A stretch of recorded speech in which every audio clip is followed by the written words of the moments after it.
بسم اللہ الرحمن الرحیم۔ آج کا ہمارا ٹاپک دعا کے بعض آداب۔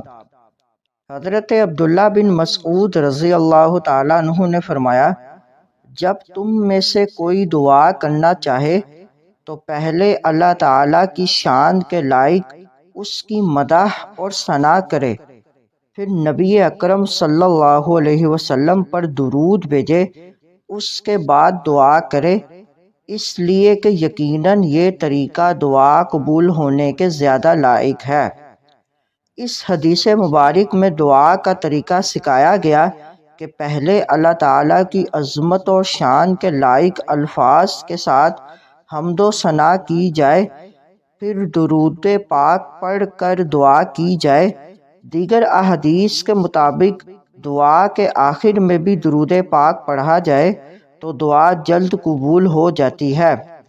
دعا کے دیگر آداب کو بھی اپنانا چاہیے، مثلاً اخلاص اور توجہ کے ساتھ رحمت خداوندی پر یقین رکھتے ہوئے دعا کرے۔